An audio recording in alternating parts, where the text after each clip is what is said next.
I'm nice to you. I'm nice to you. I tried for you. I die for you. I'm nice to you, but you're just not into me. I'm nice to you. I tried for you. I died for you. I'm nice to you, but you're just not into me. Dun, dun, dun, dun, dun. Hey, Internet. Wow, we're just getting back to our funky emo roots over here. I'm Nick. I'm Sarah. And we got a puppy back there, but he's looking a little cuddly-wuddly behind that pillow. Come here. Puppy. Come here. Well, there he is. Look at him. Look at him showing up. Anyway, today we're breaking out of the mold, by the way. Jacob Jeffries, you did go to college. Go fuck yourself. Today is backstory. Hit me up in the DMs if you want to know what I'm talking about. Anyway, we're talking about affordability today. And, you know, it's getting worse every time you go to the store. You walk at it. We walked out with 2 bags and, yeah, a 24-pack of beer, which I probably shouldn't have bought. And, you know, we're lucky that beer was on sale because we got out of there $30. And I was like, hey, man, freaking, it's a good day. Yeah, well, we got meat, but we got ground chicken that was like $4 and ground pork that was $4. Yeah. And then you go there, you fill up your cart. You're like, okay, $232.69, please. You know, and not even like double stuff your cart. It's just like one layer of stuff. And it's like, God dang, everything. Even if you're just living off Chef Boyardee and tuna fish, you are hurting right now. Everything's and like, going isn't up. like ramen not what? Didn't it used to be like 15 cents or something? Like a pack of 6 used to be less than a buck. buck. Even a freaking 24-pack of ramen, sure, it might still be the cheapest thing, but I mean, it's like $10. Yeah, it's a lot now. It's expensive now. It used to be so freaking cheap to go get the ramen packs, but everything's expensive. Walmart is getting a lot of actually not enough. I look it up on YouTube and there's not enough things popping up about it. I think more people should be pissed. More people should be talking to their senator about the prices of things going up, and it's terrible. And how does this relate to film photography, you ask? Well, because film is a thing too, and it's expensive too. Okay? I lied. Hold on really quick. So a 6-pack of ramen is actually $2 at HEB. What with the cup or just the bag? The bag. The bag. Like the old school, like shitty ones from college. Yeah. By the way, how bad do you think it is for you to put boiling water in a styrofoam ramen cup, by the way? Probably really. Microplastics, free radicals, getting into your telomeres. But yeah, so film is a thing too. A 3-pack of Fuji 400 is in Walmart. Fuji 400. 3-pack. What's that going for? We got Sammy's camera, dude, doing a deal. Is that really for a 3-pack? $23.99, $24? That is a deal. Walmart, on the other hand, where you usually buy it from, $28.66. I feel like I was just seeing it the other day. $26 in the store. Yeah.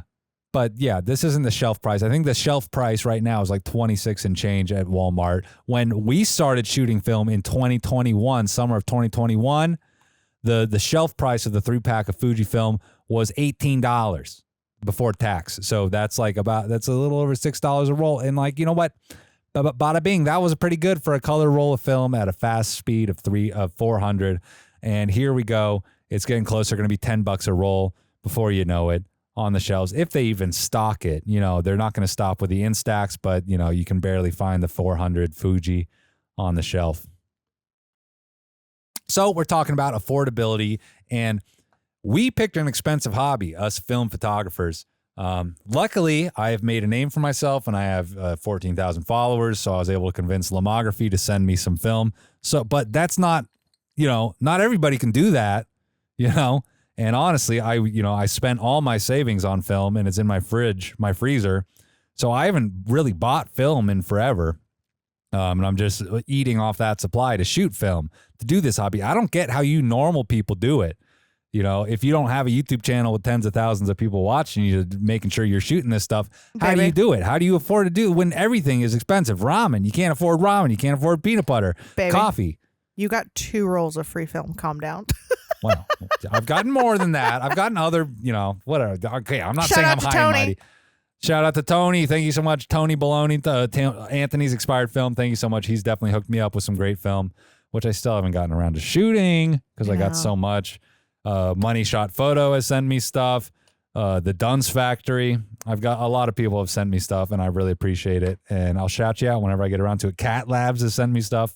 We've shot that. That was really fun. Yeah. I liked that film. Anyway, so let's just see what this lady has to say. Things are getting expensive, but it's not just your normal inflation in sticker prices going up. There's also some other shadier stuff that's going to reshape the way we shop.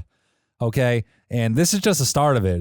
There's a lot more than just this. Let's dive right in though. Have you noticed all of the inflation in stores today? First, we had Dollar Tree covering up their prices with red stickers. Now we have Walmart, and I've also heard Target taking the perforated prices off of their clothing.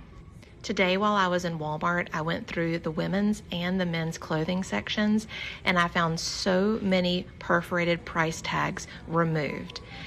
And just the fact that they were perforated, they've been planning for this. I feel like they've been like that forever. Yeah. So like, forever it's been like, okay, well, we can set our own price, whatever we want with our own tags and get rid of the factory price that was on there, but I feel like it's all going towards a grand design, but they're taking off the prices of things.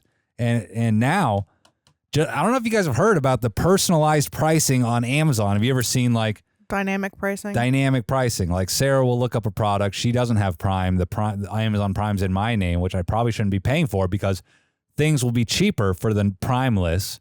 And then you're getting all your free shipping with Prime. But guess what? The product's more expensive for you. The same exact link. Yeah, we looked up something the other day. It was $17 on my phone and almost $21 on yours. Yeah, so free shipping my ass. That's $3 shipping, dude. Go.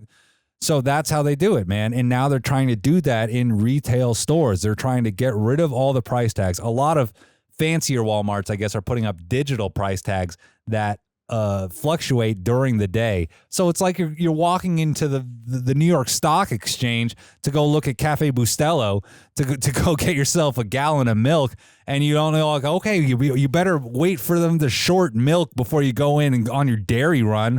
What the hell is life coming to, guys? Are we living in clown world? We're gonna need your mom to go buy us film because they're gonna be like, oh, we know this guy, he buys the film, let's hike it up. They're facial tracking you when you walk into Walmart. They have those big old, those little generator things in the parking lot with the big old pole that's got all the cameras on it. They're reading license plates, looking at cars. They got a profile on you. They've bought data from data brokers on you, and they know you're pulling in, and they know what route you usually take, and they know what stuff like is your splurge. So they probably know that I go in there, I make my beeline to the electronics and I go check out, hey, well, let's see if they got some Fuji in here. And, maybe for some pleb who's looking at computer mices, he's going to see Fuji, and it's going to be $17. Then I go look at it, and they're like, we want $35, please, sir. And this is the world we're living in, They're going to see some obese guy waddling into his rascal scooter and making a beeline for the Crisco, and they're going to jack that thing up to $200 an ounce, So it's not going to be fair pricing. I just don't understand how this is not illegal. It should be illegal, but apparently you can change digital signage. Like if there's no signage there, that's what the laws only cover signage, and that's why Dollar General got in hot water, or was it Dollar Tree? It was Dollar General, right? I don't know. Let's look it up. Some responsible reporting. We're checking our sources. Yes. Okay, I should just. Oh, Dollar General. Lawsuit. What was it? Class action. Oh, yeah, there's been a ton of them. Class action law. Dollar General has been involved. Okay, we're not looking at the AI. Because what they had on the shelves was not the same. And then they just said, oh, well, our people are understaffed, and they just haven't had time to change it. I think was essentially. Don't quote me on that. Class action. What's going on? Dollar General has been accused of regularly charging customers a higher price than advertised on store shelves. There we go. So yeah, like that lady was saying, putting red stickers over the price tags in Dollar General. But apparently, some people couldn't even be bothered to cover up the old prices. And so they were just changing the prices willy-nilly. So I think it was the specific, what was on the shelves pricing, not like a sticker price. I don't think they have sticker prices. Yeah, but it might as well be the same. Well, and Dollar General in general, signage includes things on the product itself and where it's being displayed. And they on the shelves at Dollar General, they were getting in trouble for charging people more once they brought it up to the counter because they weren't updating the prices on the shelves. And little did we know that was a precursor to what is happening now. They're going to be charging people specific, they're going to be charging people more for people who need it, who can't afford to go shop around elsewhere. Apparently there's a longer reel about it that Sarah sent me that, the rich people are going to be getting better deals on stuff. So the rich are going to stay richer. The poor are going to stay poor, especially if you shoot film, you dingus. You thought you were getting off easy with a $20 Pentax K1000. Guess what? It's going to cost you $50 every time you load this in your camera. Especially if you send it off to a lab. That's not even like that. That's like actually reasonable. I can't believe people are sending stuff off to a lab. Is there anybody who's not a trust fund kid that actually gives money to film labs? I'm sorry, film labs. You guys are important for the community, but I don't get how anybody affords to use a film lab unless shooting film is like a once in a year thing for you. But then how is there enough volume to keep a film lab afloat?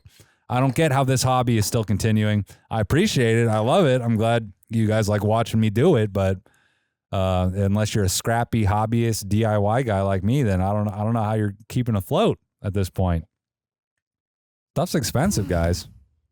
Speaking of expensive, like we don't buy anything new. When's the last time I bought something new photography wise? Probably film at Walmart. Yeah, probably a 3-pack of Fuji. I probably bought one of those a few months ago, but that's why I thrift. And check out my new thrift haul. Should I save that for another podcast? Yeah, let's save it for another one. Okay, I'll give you a tease at the end of this one. I won't talk too much about it. Check this out. What do you guys think this is? I found this at an antique store. I'm not going to show you the label, but the smart ones amongst you can probably figure out what it is. It's pretty cool. I'm stoked. We got a helicoid here. Look at that, baby. Whoa. And we went to Tropical Smoothie, but there's no smoothies in here, baby. So yeah, check out the next pod for that. And stuff's expensive. And I think at the root of this whole issue is just the fact that corporations are beholden only to their shareholders. And anytime they do get in legal trouble, they're barely cutting into their like hundreds of billions of dollars of profit to make it all go away. They're getting slapped on the wrist. No individual is being held responsible, and no individual feels responsible because it's all a cumulative effort. It's a boardroom meeting that's deciding to screw over the world. And I'm no socialist. I believe in capitalism. I was a Ron Paul supporter. I was a libertarian. I believe crony capitalism is running amok. And, we don't need to go super frickin' Orwellian. The government is the nanny state and takes care of all of us. I think that we just need to have some common sense frickin' laws that check all these monopolies, actually enforce the laws that are written, the monopoly laws. Like frickin' you broke up Bell. You broke up Microsoft, and now, and now what? Now you're just letting Apple and Walmart and Amazon and Tesla and everybody just run amok. You know what? No. Ew, brother. Ew. They really did. I wonder if Kodak ever had to face monopoly stuff, because they definitely had a monopoly on film, like in America, at least, They were freaking buy our cameras. Oh, you want the pictures? Hey, you're going to have to buy more film, and we're going to put it in for you. We're going to take care of the pictures. We're going to send you the pictures. Okay. Yeah, we're going to give you an offer you can't refuse. Yeah, Kodak, you guys are number one ballers of the whole monopoly scheme. So I wonder if you guys ever had to deal with antitrust laws. Let's look that up, while we're here. Antitrust. Kodak. Information failure analysis. See, Kodak is found to be in violation of the Sherman what in 1927. Whoa, violation of the Sherman Act. That long Act. ago? I would think it would have been more recent than that. Cookie settings. Let's go to cookie settings. Confirm my choices. I don't want your fucking cookies. The violation of the Sherman Act by Eastman Kodak highlights the significant issues in antitrust laws as it pertains to monopolistic practices in the early 20th century. Originally restructured as a trust in 1901, Eastman Kodak leveraged its innovative technologies and strategic marketing to dominate the photographic industry, controlling nearly 90% of the market. Despite its reputation for corporate philanthropy and contributions to social welfare, Kodak faced numerous legal challenges regarding its exclusionary practices, price fixing, and monopolization efforts. Found guilty of violating antitrust laws in 1927. So what did they end up doing? What was the repercussions? Significance, bibliography. I don't know. But guys, guess what? Did you know Kodak? I don't think they got broken up. Now Kodak is broken up, but that's because they never trusted in themselves with digital. They didn't trust in their guts and follow the digital train. They didn't diversify fast like Fuji did. So Kodak got butthurt at the end of it all. And Kodak's never going to sponsor me because I'm a bad boy. 3 minutes. 3 minutes. Okay. Well, I guess we're going to wrap it up in a sec. We actually got 4 minutes, just so you know. Well, I did 1 minute less, so we had time. But, yeah. What's the point? What's the point? I want to know what everybody's doing to save some money. Are you guys saving money elsewhere to like put toward film stuff? Or what are your hacks to save money for film? And what just life in general? Like, do any of my followers even have their own house? Are we all living at our mom's house like I am? Are we all just mama's boys? Is that what's going on? Is that the new normal? Like, because, it's hard not to feel like a loser for living at your mom's house, but is that just the new normal? I don't know what's going on, guys. Let me know what the rest of America is doing, the rest of the world. What's going on in Europe, I know I got some people who watch from there. Asia, Arabia, Middle East, whatever, wherever you are. Let me know what's going on. How are you dealing with global price hikes and tariffs and, inflation?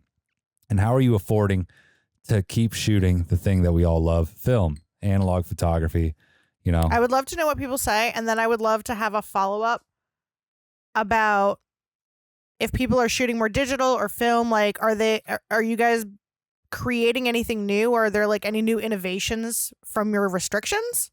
Limitations breed innovations. That's what I always say. Let us know. Let's talk about it. Maybe it could be another follow-up pod. Let's all talk in the comments below.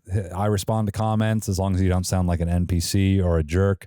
And hit me up, DM me on Instagram. Go to madebylopro.com to join LoPresti Army. You can get your name at the bottom of the videos. And you can buy merch. I got cool merch coming out. Sign up for the newsletter to stay privy to that for new merch drops. And you guys are awesome. I'm going to go drink some beer and enjoy the rest of my weekend. So, I don't know. Shoot more. Think less on a budget, though, because, thanks a lot, Bill Clinton. He's the only one that left office with a surplus, right? Anyway, I'm Nick. I'm Sarah. And this is LoPresti Productions. Thanks for watching. Check you next time. Okay. 2 in the can, baby. Look at that. I can talk about anything. I don't know why I worry every time.